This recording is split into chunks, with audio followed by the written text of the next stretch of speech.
Robert Morningstar, welcome to THC. Thank you very much. It's a pleasure to be here.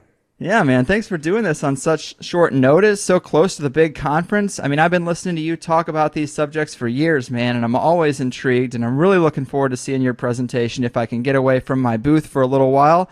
And I don't want to step all over your presentation material, but can you give us an idea of what you'll be focusing on this time? I think the moon's a big part of it, right?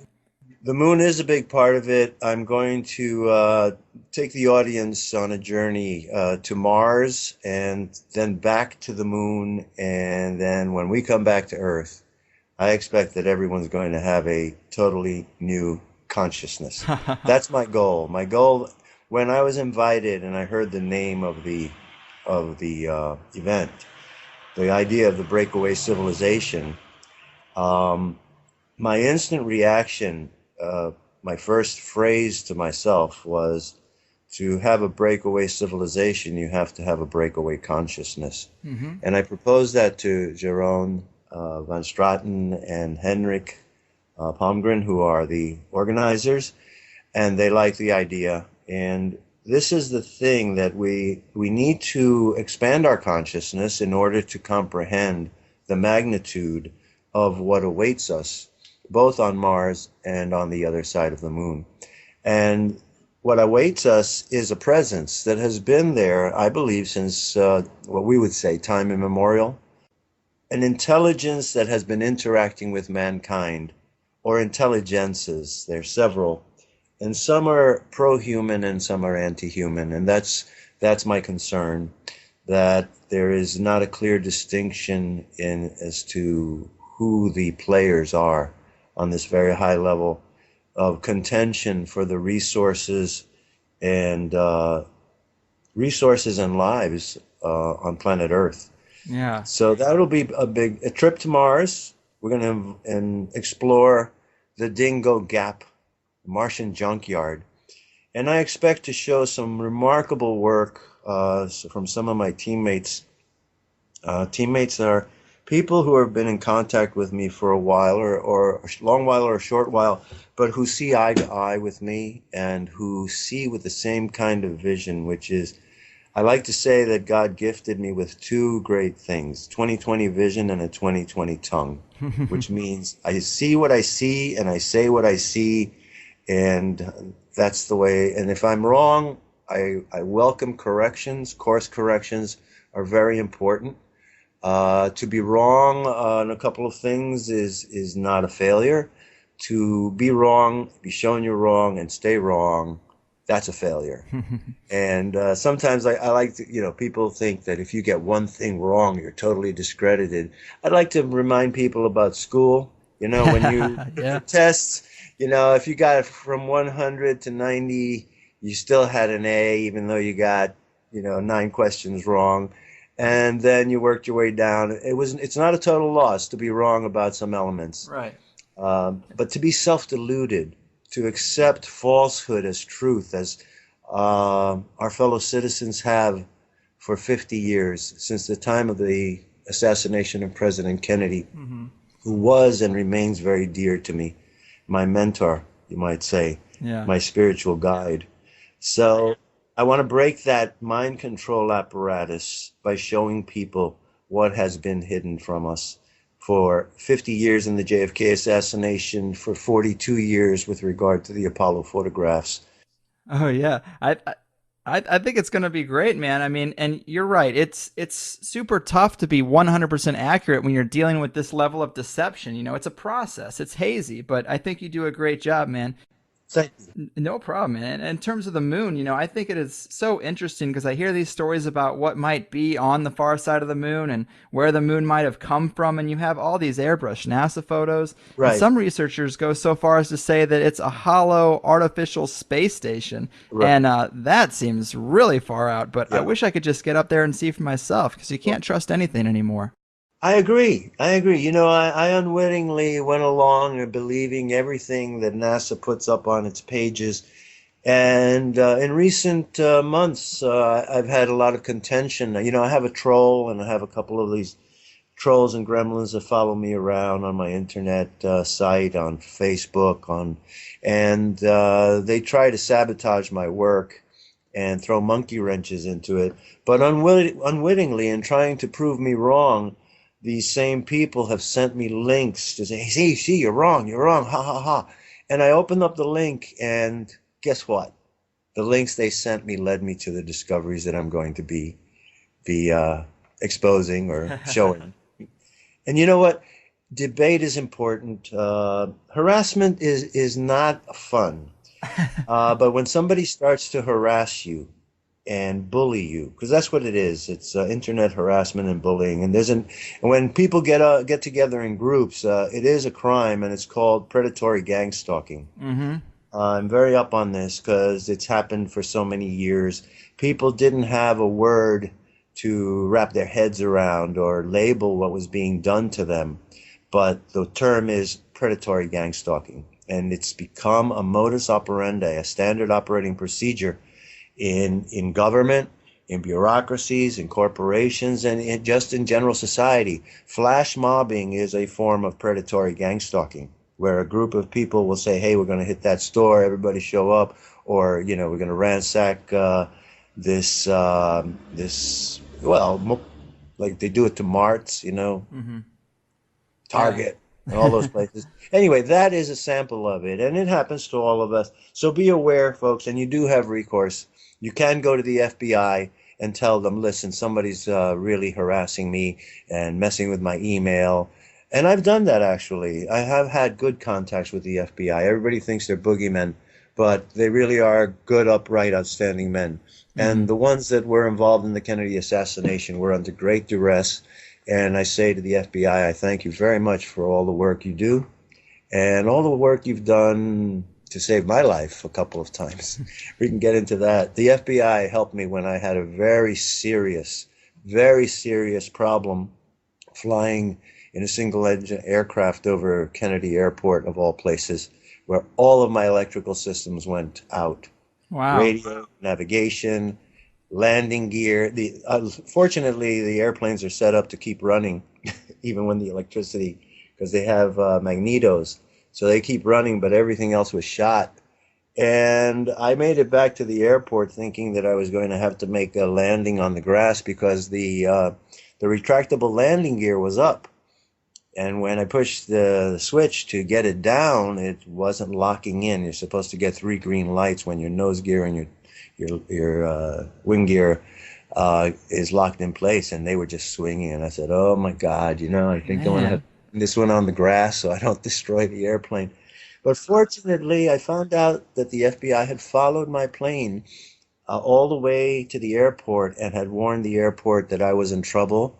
So when I got close to the airport, I heard a voice to say, Piper Arrow, so-and-so, if you're the airplane with trouble, click your mic twice. You're clear to land on runway 22. It was the nicest thing I've ever heard. Wow, yeah. And I was able to make it back. So I found out that it was the FBI on my tail that helped me get back. Fortunately, just before I landed, the landing gear locked into place, because in slowing down the plane from 140 knots to the landing speed, which was 76, the wind abated somehow, and we got a little tap on a grounding wire, which was the problem, and I was able to get the gear down. Wow, man. You lead an interesting life, an interesting wild life. And I have. Man, you got lucky there. But so I wanted to ask you a little bit about kind of the hidden history of the solar system, because I hear this talked about more and more, and it's fascinating stuff. I mean, a lot of researchers, you talked about the maybe different ET groups that have been here for a long time, and there are researchers that kind of speculate that humanity may have come from somewhere else, like even Mars. And maybe yes, I agree. You do. I agree completely. Yes, I do. Do you think that some races are indigenous to Mars and some were indigenous to Earth? Yes, I do believe that. I believe that there was a parallel evolution, not only on Mars and Earth, but on the moon and some of the moons of Saturn. You asked me earlier, I think it was you who mentioned about the sun, that Saturn was once a sun. Yes. Yes. There is, the world's foremost, or one of the world's foremost experts in gravitational physics is Dr. Ed Belbruno. of Princeton University. And he wrote a book called Fly Me to the Moon. And when he released it, I went to hear him speak, and there were copies of his book around, and I did a review of it. But when I opened up his book, the first page that I opened to stated that in the early history of the solar system, Saturn was a sun. That Saturn was a sun, and we were a binary star system, and that it died down. It didn't really, it started up, but it didn't jumpstart to the full fusion stage, and it died down. Another theory is that Jupiter, I've heard that we were once a triple sun system in the very early, the hot, really hot period Yeah.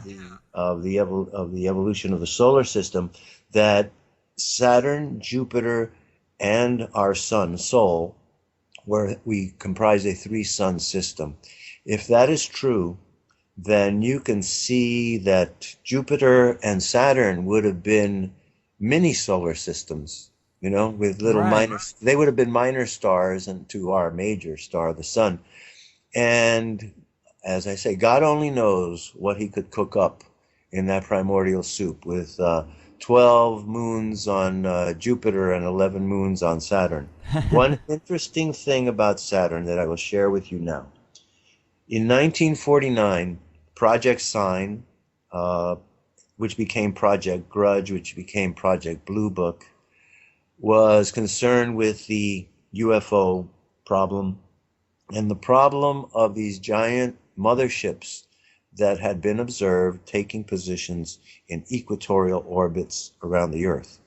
And from these motherships, the scout ships were descending, scout ships being the smaller crafts like the ones that crashed at Roswell, the ones, plural. There were two UFOs that crashed at Roswell.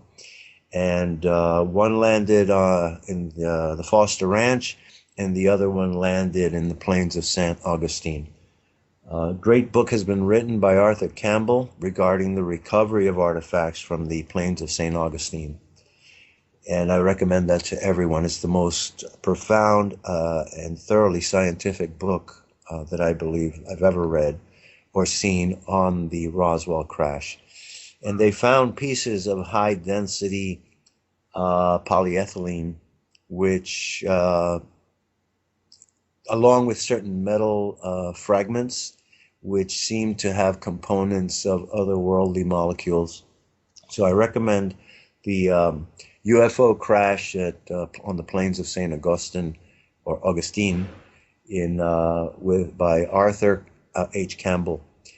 So this Project Sign memo that I read is part of those Majestic 12 documents that you can find in Dr. Robert Wood's website.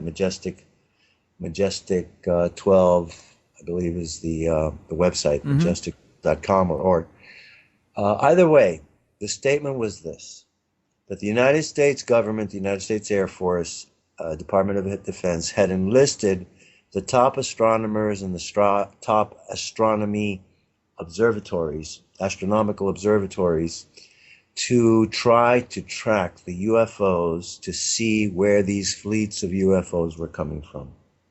And they did so. And they reported back to the United States Department of Defense that they had tracked these fleets, the motherships, through their powerful telescopes, and that they found that they were coming from and going back to the moon Titan. Wow. Saturn's moon Titan. Yeah, there's a lot of speculation about Titan having vast oceans. That's pretty interesting. Vast oceans of methane. Methane. Even weirder. Weirder.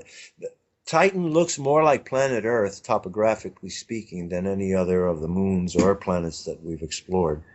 And it has terrain and mountain ranges and continents, but the oceans are made of liquid methane, which I believe is something like 167 degrees below zero.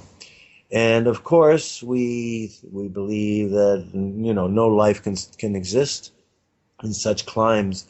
But about 3 years ago, a few NASA scientists came out and said that they had found a special form of life in Mono Lake, California, which was based on arsenic.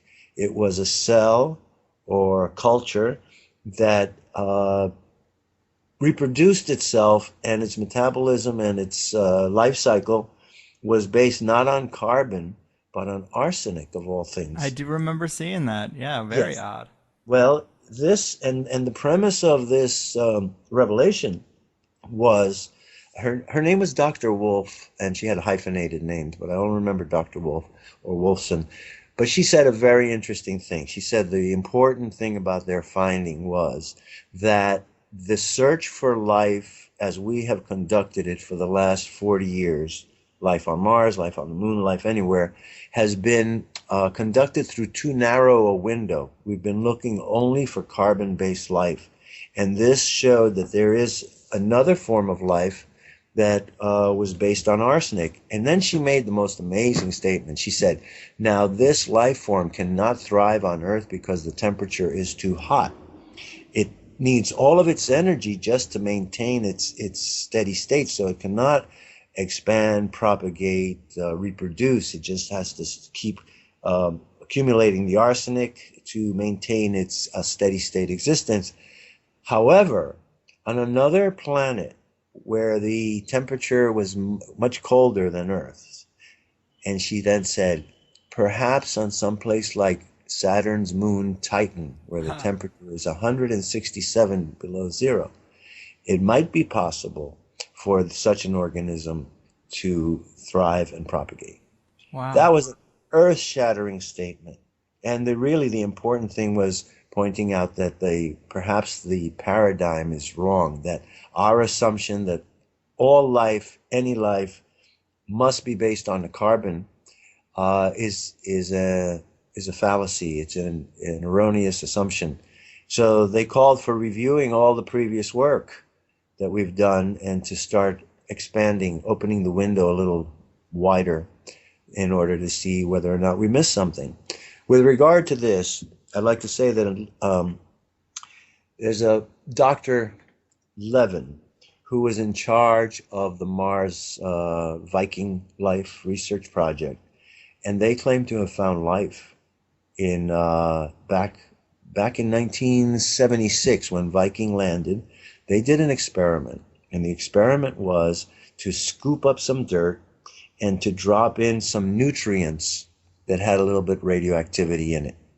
And the premise was that if there were any microbial activity in the soil, that it would eat the nutrient and exude gases that could be picked up because they were radioactive. Indeed, they did. Huh. And an announcement was made that there was life on Mars. Then NASA quashed that finding and said that the experiment was wrong and that they did another experiment that proved it was wrong. Hmm. Well, the experiment that they did was a different experiment, and it was intentionally conducted to kill any life that was in the soil. I was watching Dr. Levin on a show on the Science Channel, or Science Channel, I think it was, and it was called NASA Secret UFO Files. And he said that they had done is they had taken soil and cooked it, and then tested that soil for life. And he said, how can you find any life in soil that has been heated in such a way that it would kill any microbial life? What Yeah. he had done, he's taken fresh soil, poured the nutrient in, and up came the gases. Because, a lot of people don't know that bacteria poop. Mm-hmm. Yeah. So there's this term that the scientists cooked up for ALH 84,001, the meteorite down in Antarctica, which also showed life forms and microbes in it. And they said it had been alive because they found PAHs, PAHS, polyaromatic hydrocarbons. So, you know what I mean? It's a Yeah. fart. Yeah. A bacteria fart. Wow. So anyway, the polyaromatic hydrocarbons were found in the specimen that came from Antarctica, and I think it was Dr. McKay came out and he announced that this was sign of life on Mars. And even President Clinton came out and said, "Oh, we have great news. They found signs of life on Mars." But each time that these findings have been brought forth, they have been backtracked and quashed by NASA.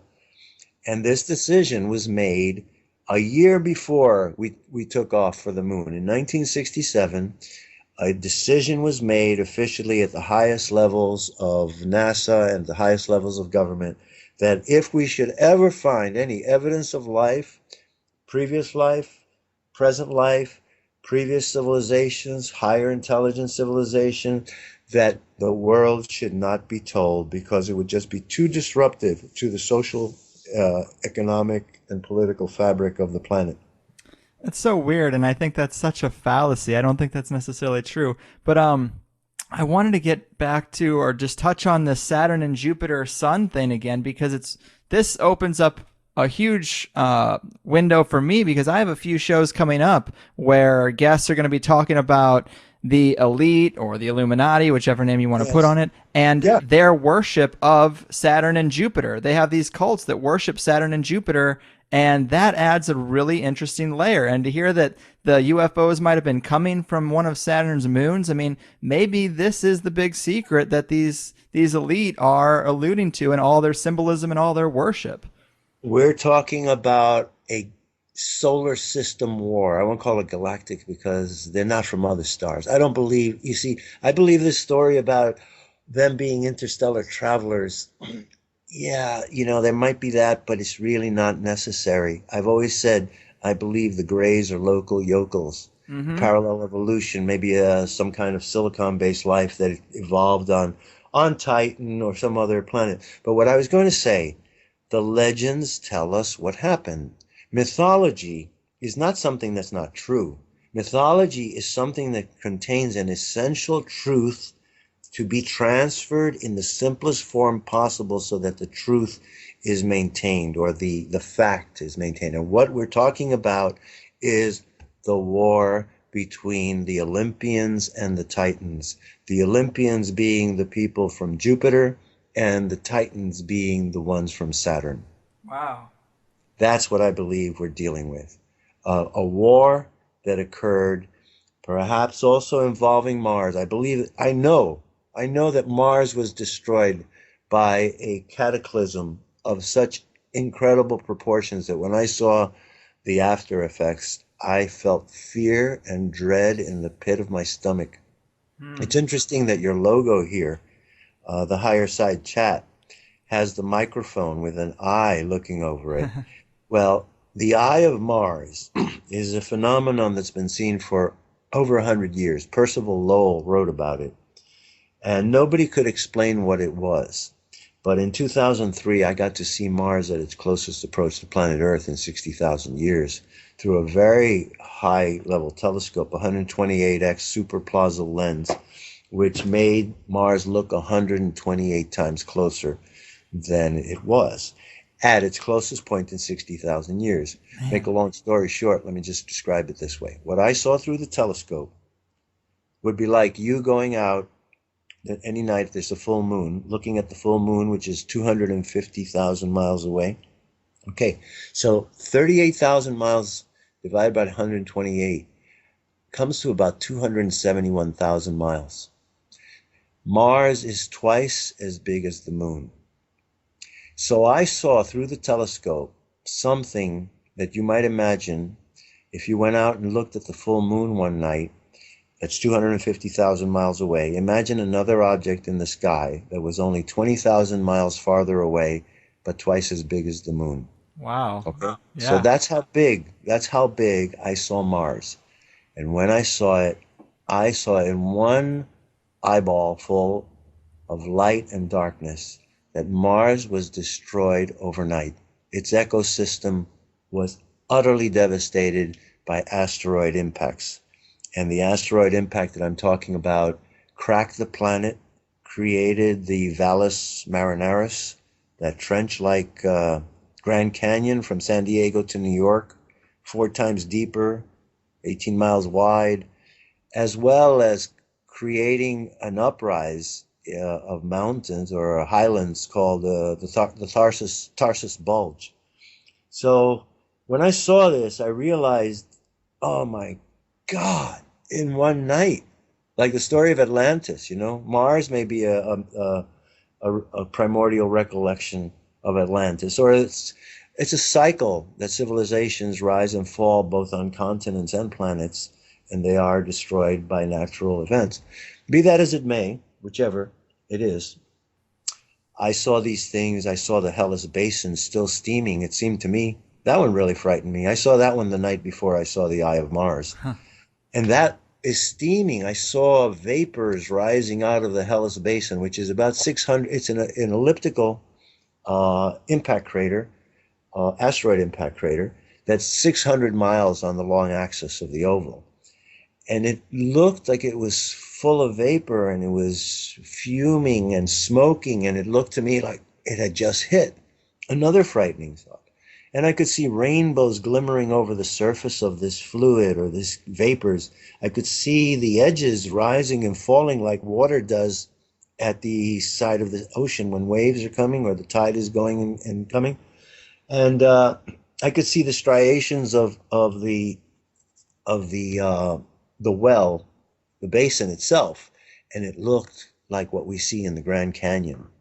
I mean, I think that people who gravitate to the Southwest, the Grand Canyon, Arizona, Utah, may have a lot of Martian genes in them, and they like to be close to places that look like home. Wow, yeah. That's my intuition about why people settle where they do. So this destruction of Mars by this cataclysm was just self-evident. And then a couple of years later, Mission to Mars came with Gary Sinise and Tom Robbins and those. It's a really fine film, but everything I've told you is depicted at the end of that movie, which was made with NASA's cooperation. And when you see the end of the movie, when they walk into the face on Mars and walk into the room that has the hologram of the solar system, everything I've just told you will be depicted.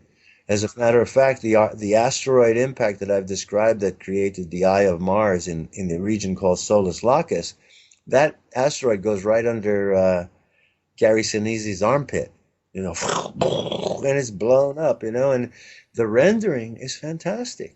It's You will weird how never. that type of disclosure happens in Hollywood films. Well, it's not weird. It's planned. They have to prepare us. And let me tell you, in 1965, I was watching a program here in New York called The Alan Burke Show. This was a very intellectual fellow who used to sit for an hour with amazing guests each Saturday night. And one night he had Frank Edwards on discussing flying saucers serious business. That's the name of his title of his book. But the title of the book he did not make up. The title comes from a statement made by Admiral Roscoe H. Hillenkotter, the first director of the Central Intelligence Agency, who in February of 1960 made a public announcement that the Air Force was hiding the reality of UFOs and flying saucers.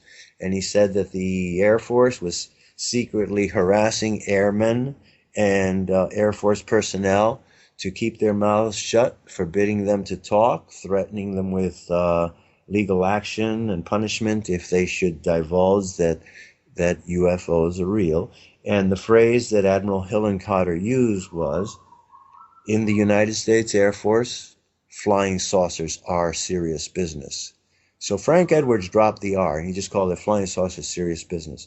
But on this program, he spoke at length about the need to prepare the public for contact.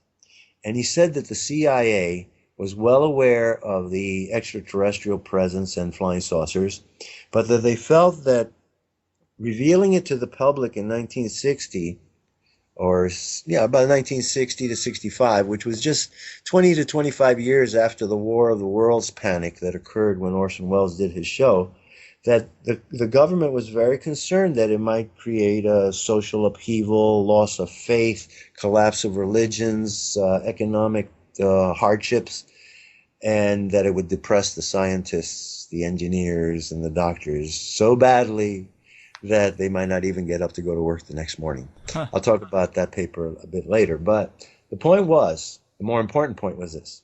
Frank Edwards said that the CIA had a plan of 7 cycles of 7 years, 7 times 7, 49 years, and that within these 7 cycles of 7 years, the public would be slowly acclimated to accept the extraterrestrial presence as real and persuaded that it is not hostile and that they were not really the evil monsters from outer space that were the typical depiction of aliens in the 1950s. It was the thing, it came from outer space, the crawling eye, uh, I married a monster from outer space. Everything was really hostile and lethal and evil. He said that slowly, especially during during the 70s, a new kind of extraterrestrial would be presented to us that would be less frightening. And slowly the public, he said also that, he said, you are going to see films like you have never seen before. You're going to see films with technology and special effects that you can't even imagine now. And then when Star Wars and Close Encounters of the Third Kind came out in 1977, which was 12 years after this conversation, I said, this is what Frank Edwards was talking about. The Starfleet, Darth Vader. Why do you think they have a Wookiee in Star Wars? Bigfoot hangs around with flying saucers. There are a lot of UFO events that are contemporaneous with Bigfoot sightings around the world. Yeah. So it is a serious issue. And then, as I said, in 1967, NASA commissioned the Brookings Institution, a think tank like the Rand Corporation, to come up with a plan for the peaceful uses of outer space. That's what the chapter is called, On the Peaceful Uses of Outer Space. And in it, they deal with the subject of whether or not to reveal to the public if we were to find life on the moon, or signs of life, previous life, or advanced civilizations that died away, whether or not we should tell the public. And the Brookings Institution said, no, you should not tell the public, as I said, because it would be too disruptive. And they emphasized religion above all other things, that religions would become destabilized, belief systems would be compromised, and I don't know why they did this. I think it's one of their control mechanisms. So if one of their control mechanisms goes away, they're going to be upset. Sure. So they want to preserve that. But I don't think they generally care about the fragile minds of the religious people. I think they just want to keep their control institution intact. Right. Well, I say this, that religion, regardless of what you believe in, it is the glue that holds societies together. It's also the cause for a lot of war, though. Exactly. Sure. But you know what I was going to say? I don't know why they picked on the Buddhists. They said that the Buddhist religion would be upset and destabilized by the revelation of aliens, alien civilizations, or extraterrestrial life. And I said, that's a lot of malarkey. Yeah. Because the Buddhists have so many gods, so many demons, devils, angels, all asaras, all kinds of creatures in their hierarchy, from the microbe and the bug to the Godhead. I don't think the Buddhists would have any trouble dealing with extraterrestrials. As a matter of fact, I believe that Buddhism and Islam and Christianity Judaism were all started by extraterrestrial influences. Yeah, they're in there in the early days. And yeah, I think the burning bush was a landed UFO. that could make sense. That's interesting. A lot of people also think it's a psychedelic trip. But yes. It's definitely layered in symbolism, and who knows what the real core story really was. It's interesting you should say that, because, if you study the religious texts, very often the visionaries who see God or the angel Gabriel or the Lord, they see the Lord in the Old Testament, they see the Christ in the New Testament. There's always an eating of something. For example, Daniel is told to take up this scroll and eat it. And then in the book of the Revelations, St. John is told to take the book and eat it, and that'll be bitter in his mouth and sweet in his stomach, or vice versa. But there's always ingestion. And there's a remarkable book written on this subject. It's called Sacred Mushroom and the Cross by John Allegro. Yes. John Allegro is one of the foremost scholars on the Dead Sea Scrolls, and he translated the Copper Scroll and I believe the War Scroll. But way back in the 70s, he wrote a book positing that Jesus Christ, initiated his disciples with the sacred mushroom, and that many of the titles that Jesus assumes and that are traditional in the Bible, like Son of Man, Son of God, are really allusions to the name of the sacred mushroom in the Middle East, which is called the flesh of God. I recommend that book to everyone. I think it really got great insight. And since I've mentioned John Allegro and the Dead Sea Scrolls, I'd like to point out that in the scroll called the Chariots of Glory, it explicitly states that the angels of the Lord were coming and going to the encampment at Qumran, riding on chariots of glory. It furthermore states that in the center of the Qumran encampment, there was a tabernacle, which was a tent, in which the angels would have intercourse with the women. And there are very, very strict hygienic rules and protocols, one of which was dealing with the purification ritual should any of the women receive angel seed on their arms or their legs, that it had to be cleaned completely and purified. So apparently there was a lot of sexual intercourse going on between these angels and Qumran women. Yeah, there was. Which leads us to the conception of Jesus. Now I'd like to make, all right, well, listen, we know a lot of people confuse two concepts in Christianity: Immaculate Conception and virgin birth. And they confuse the two. I'd like to clarify something theologically speaking, according to the Christian dogma. Immaculate Conception does not refer to Jesus's conception without sexual intercourse.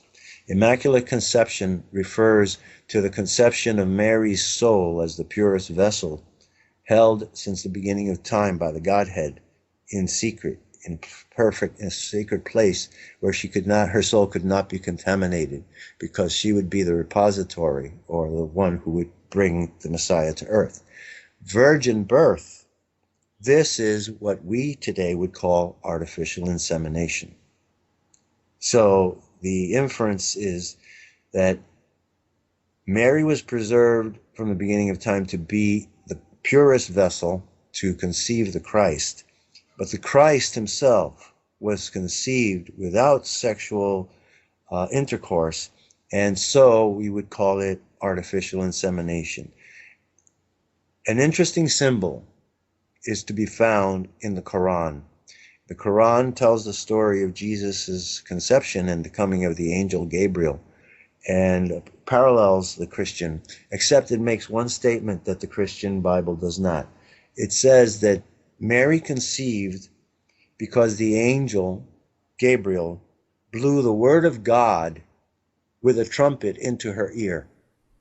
Strange. Somewhat, unless you understand symbolism. Mm-hmm. If you took two ears and put them together, let's just say, two severed ears, and you put them earlobe to earlobe, what would you get? I guess it would look like a vagina, and then you got a trumpet. Exactly so. And now it says that the angel Gabriel used the trumpet to blow the word of God into Mary's ear. So I think that's a pretty explicit description of an artificial insemination procedure. Yeah, I could see that. I definitely could. It's an interesting take on that stuff. Well, you see, we have to study a lot of different things, Absolutely. To get the holographic image. If you read only one religious text and accept it as the be-all and end-all, it's kind of like seeing one flat side, like a photograph.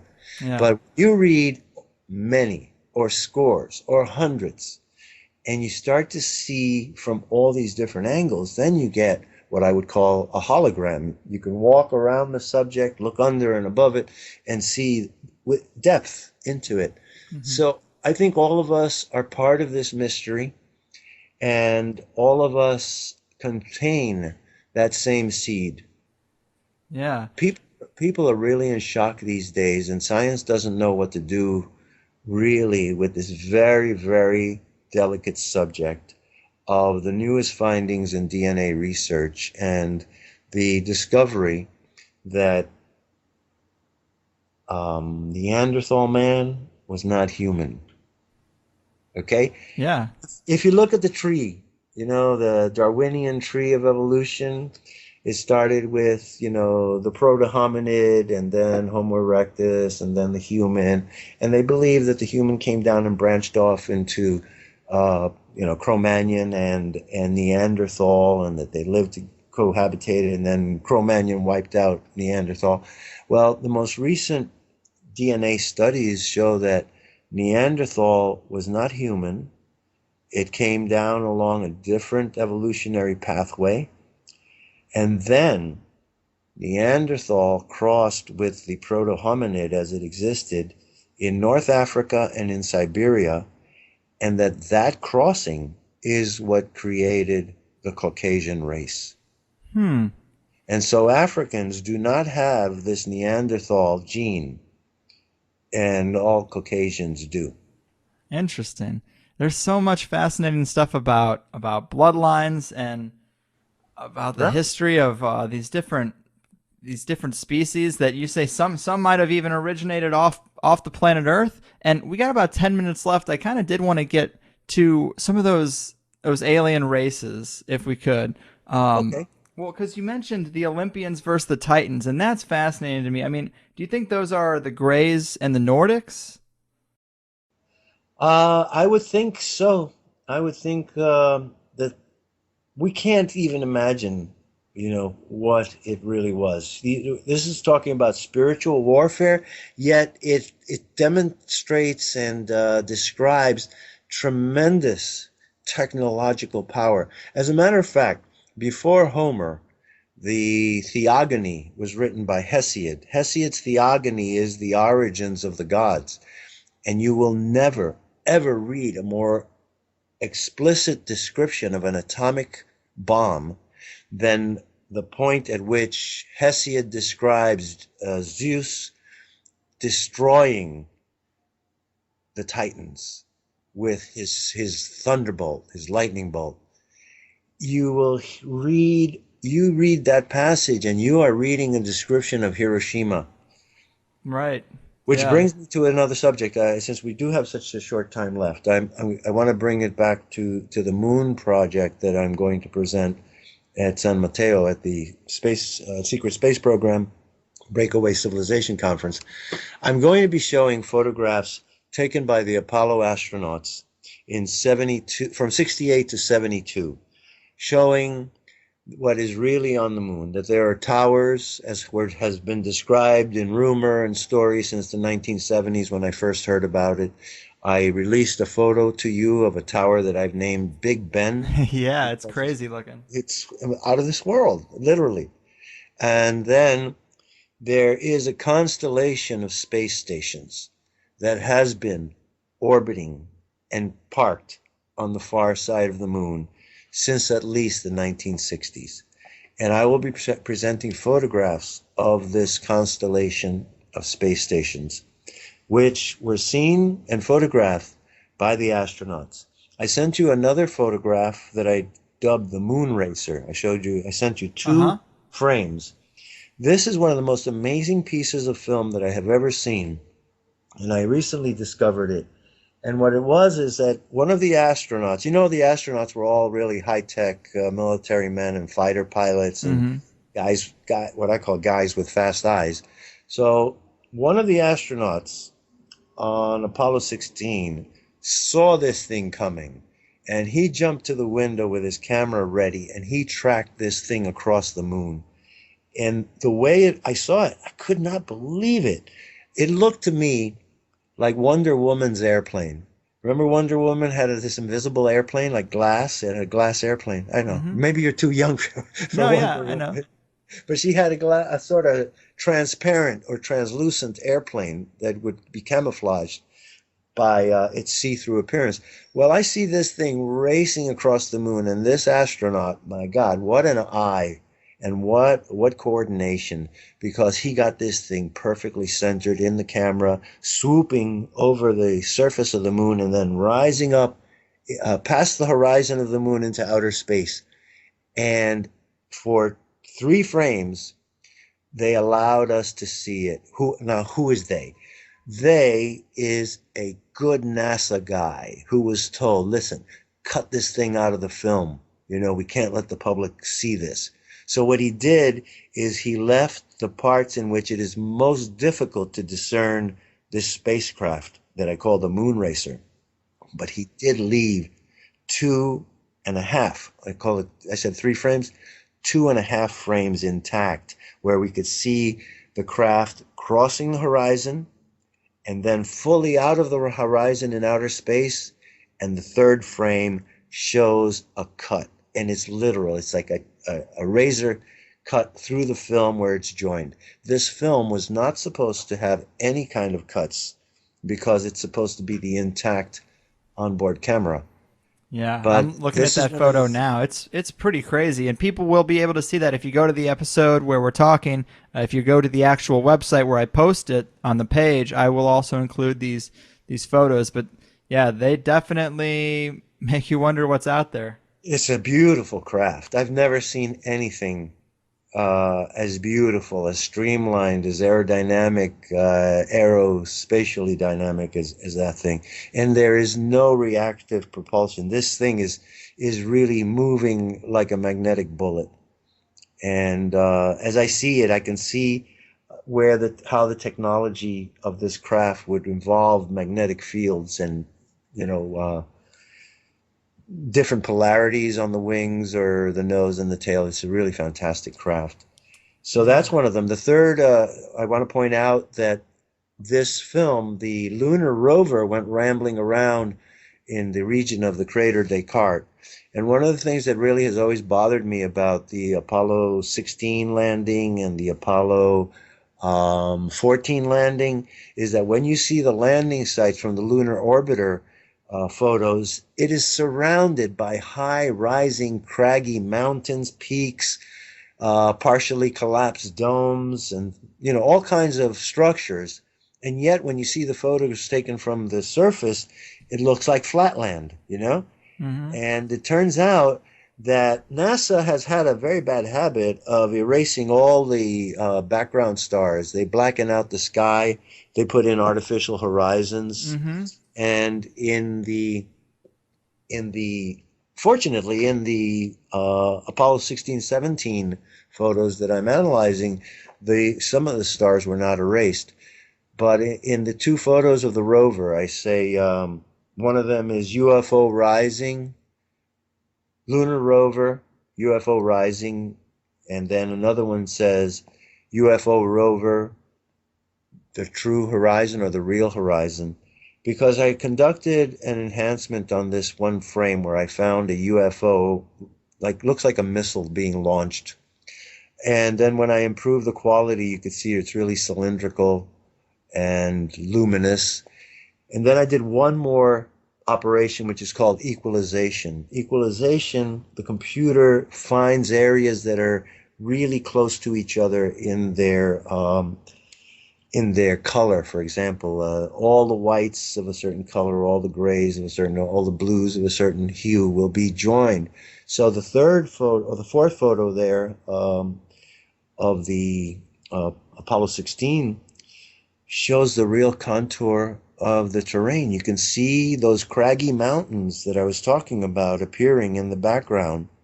And I thought that UFO was passing by the moon, going on the other side of the horizon and falling past the moon or being shot in space. Right. But that photo shows that this thing was rising from the land of the moon, the Wow. terrain of the moon, because you see the mountain range behind it. Uh huh. there's a black outline. Looks almost like a dinosaur's back. It's so craggy that I'm convinced that there are two UFOs that were coming down in that area, coming down and going up. And I thought they were just going by and passing the moon, but it shows that there was terrain behind there. And so we have even more mysteries. But some good NASA guy was told to clip the film, and he clipped the film as he was ordered. But thank God he left us 2 frames so that we can really see that clear picture of the moon racer. Yeah, I love that thing. That is really, really odd. Well, hey, man, this has been a great talk. I really enjoyed you coming on here. Before we go, I wanted to ask you one completely unrelated question. Because I've heard you Sure. talk about the chupacabra before, and that it's Uh, because that's near my area. You know, I'm here in San Diego, and I've heard you say that it's actually an intelligent race of some kind, maybe extraterrestrial, superior to yeah. humans in Yeah, I intelligence. actually, yeah, yeah, it's intelligent. I see. I went to Puerto Rico in 1978, and I had some very unusual experiences down there. And I started to latch onto this chupacabra mystery. And over the years, I've had a lot of experience with this phenomenon, and I've come to the conclusion that the chupacabra is actually analogous to the gray extraterrestrial's hunting dog. But Wow. imagine a hunting dog that is telepathic and more intelligent than a human, and telepathic on a psychic level, and to such a degree that it can read the person's belief system and then project a thought and convince the person that either they're having a dream or they're having a hallucination, or they can actually shapeshift into something else. But the three puncture wounds in the side of the animals, the the method of extracting the tissues that it needs. It convinces me that this creature is very stealthy and it attacks what it needs, and then it takes back what it got to its masters. And that's Man. my take on chupacabra. Wow. That's I can tell you interesting. more privately. I can tell you more about this privately when we're off the air, Yeah. because too disturbing to many people to hear what I've got to say.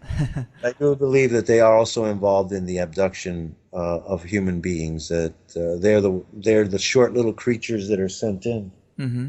carry people away. And if Wow. you want to do a show on that subject, abductions, and what the purpose and the reason is, and why the government fears it so much, we can do Yes. that another time. We definitely should. Yeah, this has been awesome, and I look forward to seeing you at the conference, man. I mean, hopefully we can do it again sometime for sure. I know there's a ton of meat left on these bones, but Yeah. once again, Oh, for the people, we will both be at the Secret Space Program and Breakaway Civilization Conference in a little over a week from now. It's going to be the next weekend, the 28th and 29th in San Mateo, California. I'm going to be selling conspiracies at my booth. Robert's going to be dropping knowledge on the main stage. Is there anything else you'd like to leave the people with before we call it in? um, let's see. Yes, I would like everyone who enjoys this subject to remember that we have to have sound minds and sound bodies, and I want to promote the idea of adopting frisbee, especially the versions of frisbee that I've developed called Martian double disc frisbee, as the official sport of ufologists. And so I'll be bringing my discs to California. And Greg, I hope you play frisbee, because I I'll love need. frisbee golf, so I'm in. Okay, well, I teach and practice a martial art Tai Chi form of frisbee, and we take two frisbees and put them one inside the other, nested. We throw the frisbee as one. As it flies, it splits into two, and you have to catch the two, either one with each hand, or, as I've learned to do, two or three with one hand. Wow, that I sounds hold the like world. fun, man.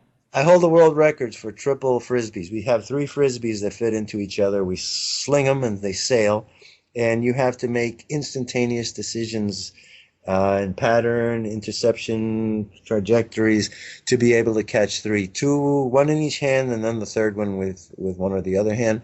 But I got the skill level high enough a few years ago to have caught 12 triples with one hand, 134 triples in 1 hour. And I do like to emphasize the importance of physicality. You see, I don't. So many people are walking around, as I call them, brains with legs. Yeah. And we are humans, and the human body is what defines us as humans. Well, we've been trying to catch flying saucers for years, so I think that's a perfect game for ufologists. Okay, so Greg, I'll look forward to playing some disc with you when I get out to California. Absolutely. Robert, it's been a pleasure. Thanks so much. Stop by the Conspiracies booth and say hello if you get the chance, and we'll go out there to the quad